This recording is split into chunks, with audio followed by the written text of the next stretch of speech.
Hi everyone, I'm Eloise and welcome back to our microlearning sprint here with Coding Kids. Sorry we're a bit later today. I'm actually here at Yeronga doing one of our hackathon events. So I've just snuck away during a break so I can try and do this little quick live stream for you guys. So today we're going to be talking about Scratch. Now we've mentioned Scratch a few times already, but it's a visual-based programming language. So in other words, it's a language that allows you to build programs purely by dragging and dropping blocks onto a workspace. So the drag and drop aspect makes it really popular for people who are brand new to programming. Why would that be, I wonder? Well, it actually gives you a space to learn about all kinds of concepts and modes of thinking without having to think about aspects like spelling, typing, a high level of attention to detail and syntax and those sort of more complicated things. Now, there are heaps of visual-based programming languages already out there.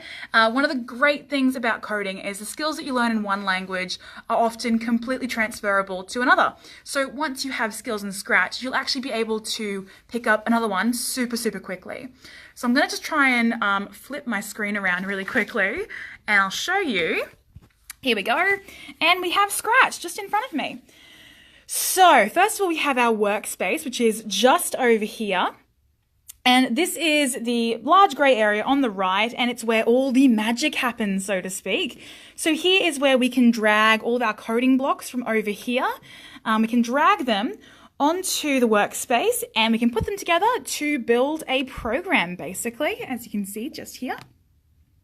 Now, if I just, Okay, so over here are all of our coding blocks. I like to call them our script library. That's these ones just around here. And if I can go into some of the other categories, you'll see there's a few others as well. If I can click, there we go. There we go. A few others over there as well. And these are what make it possible for us to actually write our code.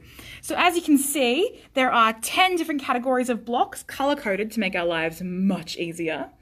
And these are ones that we can drag and drop out onto our workspace like I did before with that one. And we'll grab one from control like that. If I can click, come on. If it wants to move for me, there we go. All right, just like that.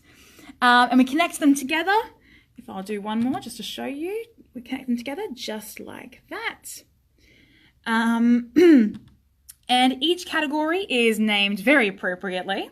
So motion blocks, for example, they have all the blocks that have to do with moving and rotating the sprite that we can see just down here, those sorts of things. Now, each block has a really particular function, but we'll get the chance to go through those a little bit later on in the video. So now we'll talk about these sprites and our sprite library, which is just over here we want to be focusing on now. So this one just here in particular, I think. So sprites are the characters or objects that we put on the screen, and we often use sprites to perform actions for us. So you can draw or import your own sprites, and that's these ones just here. You can either draw on your own sprite like that, or you can import one like that, but I'm not going to worry about that. Or we could also choose one from the sprite library just here, which is a really handy list of pre-made sprites. There's a whole bunch of them. If I can try and scroll down. Oh my goodness, come on. Doesn't want to work for me right now, but I can scroll down normally. And it's not responding. There we go. Okay. Now, you can actually also take photos with your webcam if you want, but I'm not going to do that right now. So there's a whole bunch of different options for you depending on if you feel like drawing your own or if it feels like too much work, then you can just click on one of the pre-made ones and use that one instead. So the stage is what we call this guy just up here that has my cat on it on the very middle. Think of the stage as kind of like a preview window. So any code that we create will actually be reflected onto the stage. And as you can see at the moment, the stage has a sprite on the screen. So that's just this guy just here. But of course, nothing's really going to happen right now because I haven't got any scripts over here. But we'll get on to adding that into later. Now we also have the backdrop and the backdrop library, and that's just down here next to the sprites. So that one over here. And just like with the sprites, we also can draw our own. We might want to upload one, we might want to take a photo, or Scratch also has a handy dandy library of pre-made backgrounds that we can use for all different kinds of games and animations and all those sorts of fun things that we can make in Scratch. Now we have these two very important functions up here, which is our green flag and our stop button. So the green flag is what allows us to run our code, so to speak. So in other words, it's what tells the computer, hey, start the code. And the red stop sign is what tells our code to stop, obviously. No matter how far our computer has gotten through reading all the code, this button will make the computer totally stop in its tracks. All right, so what can we actually build with Scratch? Oh my goodness, so many things. You can design your own computer games, so they might be multiplayer or multi-level games. You can make your own or recreate some classics, so those might be things like Pong or Pac-Man, Space Invaders, Asteroids, all those sorts of cool things. And you can actually also create your own animation movies and stories, so the kind of like little mini movies and things. You might want to make your own interactive digital artwork with visual sound effects, those sorts of things. Maybe your own digital musical instrument or DJ set, your own digital solution to solve community problems, all of those fun things that we've talked about before, and there are so many others as well. Quick disclaimer, Scratch is a great choice for beginners to start coding, but it can actually get a bit overwhelming very quickly as there is so much that you can do in it.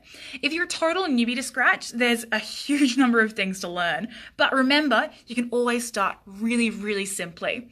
You can start by building an easier project like a quiz game or a maze game, which you can really easily build in a 1-hour workshop. So let's try and make our very first program using Scratch. So we'll try to get the cat to display a speech bubble that says, "Hello world." And for this program, we're going to be applying all 6 of the fundamental programming concepts that we learned over the last few days. All right, let me try and put the camera back around again. Much easier on the phone. All right. So the first block that we're going to start with is one that is absolutely vital in most projects. I like to say that it's the easiest block to start with at all times. I'll go back into my sprite over here, and then I'll go into events, and I'm going to grab the when green flag clicked. We need to tell the computer what to do when someone runs our program by pressing the green flag, and that is already a great concept of branching straight away. Then we're also going to grab a say block, and that's actually inside the looks, just up here. Looks, we're going to say hello for 2 seconds. If I can drag that one over into here and connect it in like Lego. Now we're going to say something for a certain number of seconds. So that's going to be a version of data output. Now I'm going to say hello world though. So let's say hello, trying to type with one hand, hello world. There we go. Now, iteration is going to come into play with when the computer runs. It's going to start when the green flag is clicked, and then it'll proceed to say the hello world block. So if I press the green flag now, green flag is impressed, it'll say hello world for 2 seconds, and then it goes away just like that. Super easy. Now, for a really, really quick challenge, we're going to see if we can get the cat to move left and right, bouncing off the edge of the screen forever. And actually, no, I might just pass that one off to you guys. See if you can figure out how to get that cat to move left and right. I'll give you a hint. There's a few blocks we might need from motion in here, just down here. And at the same time, you might also want to grab from events some of these types of blocks that moves when certain keys are pressed, or maybe in control where we'll find lots of our fun loops, like our forever loops and our if-then loops. All those things that we love so very much. I'll try and show you a little cheat sheet of the blocks that we might need. Just down here. There we go. So, in conclusion, real quick, let's try and wrap this up. Scratch is a visual-based programming language, and it's a great language for newcomers to programming, and it allows you to build powerful programs by simply just dragging and dropping your blocks. It can help you to build your own digital projects and learn vital concepts and modes of thinking. So those are things like computational thinking without your spelling typing skills coming into play, your knowledge of syntax or your attention to detail. None of those things will bog you down with Scratch. It's fantastic for absolute beginners. Now, it's not too late to sign up for our 10 mini quizzes. It only takes 1 to 2 minutes per quiz, and when you complete all 10 quizzes, you do get your certificate for an hour of PD. Now, I'll make sure we put those links in the description down below, and you can subscribe to them down there as well. So tomorrow, we're going to be going over problem decomposition. I hope to see you all tomorrow. This is Eloise, signing off.